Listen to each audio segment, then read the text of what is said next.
Hello guys, अस्सलाम वालेकुम। You are watching my YouTube channel and I am your host Shubhja Nazin. आजकल social media पे एक के बाद दूसरे, दूसरे के बाद तीसरे इन्फ्लुएंसर की या तो डिवोर्स या फिर सेपरेशन या खुला की खबरें गर्दिश करती दिखाई दे रही हैं। पहले हमने देखा रजब भट्ट के टॉपिक पे बहुत ज़्यादा वीडियोस बनी, रजब ईमान की सेपरेशन, डिवोर्स, और अब ईमान वापस आएगी या नहीं आएगी। लेकिन उसके बाद हमने देखा कि समी और सहर हयात की खबरें जो है वो गर्दिश करती दिखाई दे रही हैं। एक साल पहले इस कपल की सेपरेशन हो गई थी, लेकिन अब अचानक से समी और सहर ने एक दूसरे पे इल्ज़ामात लगाने शुरू कर दी हैं। समझ से बाहर है कि जब एक रिश्ता एक साल पहले ख़त्म हो गया, चाहे खुला लेने की सूरत पे ही आपने ख़त्म कर दिया ना, लेकिन अब इस टाइम पर आकर एक दूसरे पे इल्ज़ामात लगाना, आप क्या साबित करना चाहते हैं या इससे आपको क्या हासिल होगा?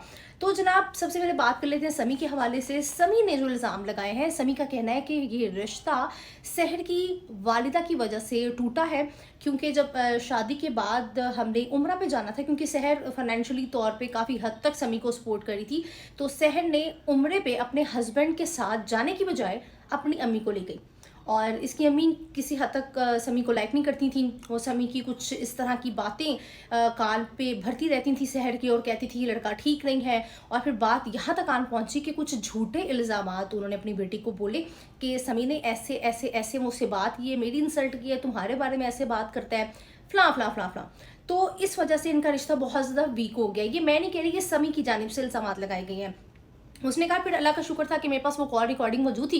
मैंने अपनी बीवी को दिखा दी, जब मेरी बीवी ने देखी सुनी तो उसने कहा भाई ये तो इसमें अम्मी ने तो बढ़ा चढ़ा के मुझे बातें बोली हैं। तो इस तरह से इनका दोबारा से पैचअप हो जाता है। वो जो मिसअंडरस्टैंडिंग थी वो मिसअंडरस्टैंडिंग नहीं हो पाती, उनकी अम्मी की कोशिश नाकाम हो जाती है और इस तरह से ये मिलजुल के रहना शुरू कर देते हैं। लेकिन कहानी में ट्विस्ट रहता है, क्योंकि उसकी अम्मी का दिल साफ नहीं होता और वो चाहती हैं कि किसी भी सूरत सहर समी को छोड़ दे। अब होता ये जनाब, सहर और समी की एक बेटी है और उसका नाम गालिबन आरजू है, और उसकी बर्थडे थी, लेकिन उसकी अम्मी उस बर्थडे पे नहीं आती, सहर की अम्मी बर्थडे पे नहीं आती।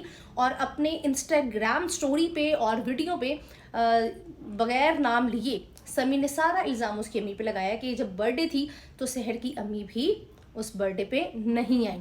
अब होता यह है कि जब केक कटिंग सेरेमनी होती है तो समी अपने दोनों फैमिली मेम्बर्स को, यानी कि अपने घर वालों को और अपने ससुराल वालों को, सबको कहते हैं कि आप लोग जिस स्टेज पे आ जाए। अब हम लोग भी जब अपने घर में इस तरह की केक कटिंग सेरेमनी करते हैं तो बड़ों को बड़ी इज्जत दी जाती है। केक कटिंग करते हुए छोटे छोटे बच्चे आगे होते हैं, जिस बच्चे की बर्थडे होती है उसको सबसे मेन पे किया जाता है। जो उसके छोटे छोटे कजन्स होते हैं जिनको बहुत शौक होता है केक कटिंग का, तो उसके बिल्कुल साथ साथ होती हैं ताकि वो भी इंजॉय करें। लेकिन जो बड़े मेन लोग होते हैं वो राइट लेफ्ट खड़े होते हैं, ये रिस्पेक्ट है बड़ों की। लेकिन ये जो इन्फ्लुएंसर्स हैं, ये क्या रिवायत सेट कर रहे हैं, ये क्या ट्रेंड सेट कर रहे हैं, बहुत ही मैं कहती हूँ कि अखलाकियात से गिरी हुई हरकत कर रहे हैं, खोखले लोग हो गए हैं। आज आप बड़ों की रिस्पेक्ट नहीं करेंगे, कल आपको आपके बच्चे आपकी रिस्पेक्ट नहीं करेंगे। है, हम टॉपिक से हिलते नहीं, हम आगे बढ़ते हैं। तो सहर जो है वो मुंह बना लेती है और वो कहती है कि समी तुम अपनी अम्मी अबू को फौरन नीचे उतारो स्टेज से। अब वो बाकायदा तौर पे वीडियो भी दिखाई जाती है और फैन पेजेस इस तरह का कोहराम मचा देते हैं कि जी समी ने बहुत इंसल्ट कर दी अपनी बीवी की, ये कर दिया वो कर दिया, और जनाब एक हाइप क्रिएट हो जाती है। अब उसको समी जो है बाकायदा तौर पे आकर इसकी क्लैरिफिकेशन देता है कि भाई मैंने कोई बदतमीजी नहीं की थी, सहर बदतमीजी करी थी स्टेज पे। मेरे अम्मी अबू, उसके अब्बू, उसके बहन भाई आ चुके थे और मुझे कह रही थी कि इन सबको नीचे उतारो, मैंने अपनी बेटी का फोटो शूट करना है, तो मुझे बताओ मैं कैसे उन सबको नीचे उतारता। मैंने कहा कोई बात नहीं, ये आ गई है, ये जब चले जाएंगे हम दोबारा से केक कट कर लेंगे।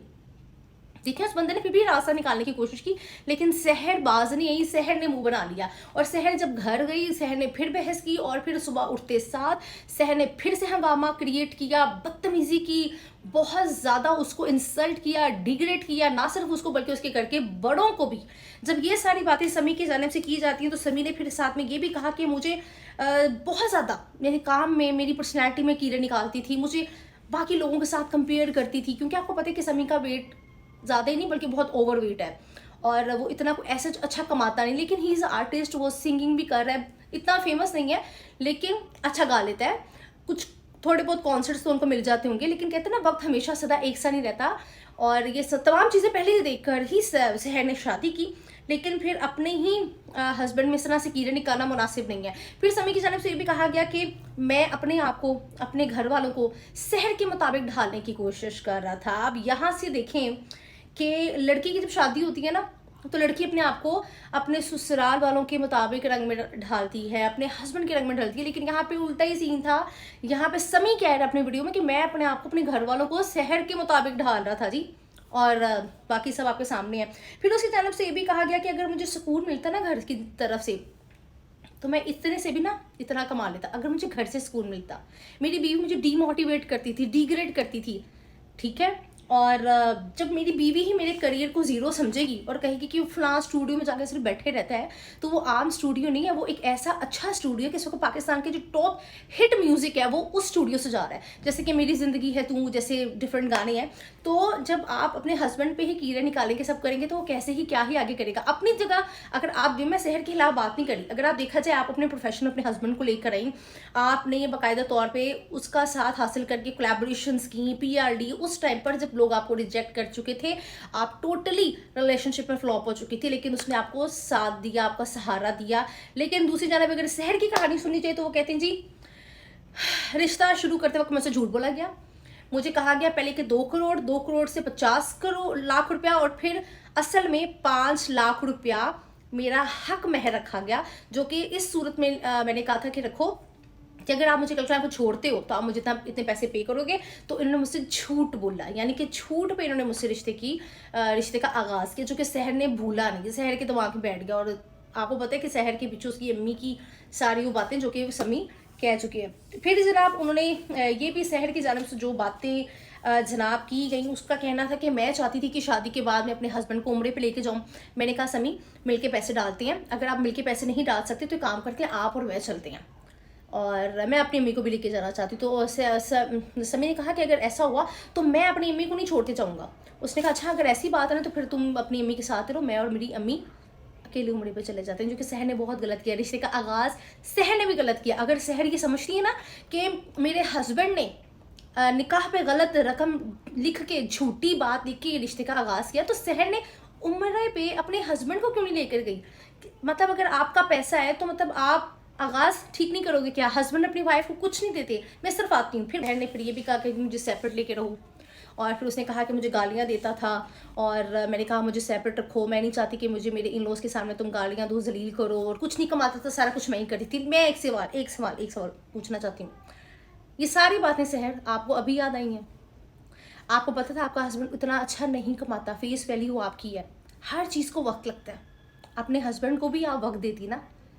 बाकी लड़कों की निस्बत उसने आपको बनाया था, उसने हमेशा आपको सपोर्ट किया, मोटिवेट किया, आपके काम में आपकी ढाल बना, ठीक। चाहे आपका फेस ज़्यादा था, मिलके उसने काम तो किया ना, ये तो नहीं कहा काम छोड़ दो, आपके साथ मिलके काम किया। लेकिन आपने क्या किया? उसको पूरी दुनिया के सामने डिग्रेड कर दिया कि करता ही कुछ नहीं था, कमाते ही कुछ नहीं था, मैं ही करती थी, सब मैंने ही किया, और ये कुछ नहीं करता था। ये सारी बातें आपको शादी से पहले सोचनी चाहिए थी। इतनी बड़ी कौन सी रीज़न होगी शहर के आपने अपना घर तोड़ लिया, आपने खुला ले ली? जो बातें आप कर रही हैं ये हर दूसरे घर की कहानी है। रिश्ते में ना जब आप किसी को कबूल करते हो तो उसको उसकी अच्छाइयों के समेत, उसकी खामियों समेत भी कबूल करते हो। आप सबका क्या कहना है? मैं ठीक कह रही हूँ? अगर मैं ठीक कह रही हूँ तो कमेंट सेक्शन में ज़रूर बताइएगा। आप लोग क्या सोचते हैं, अपनी राय का इज़हार ज़रूर दीजिएगा। अल्लाह हाफिज़।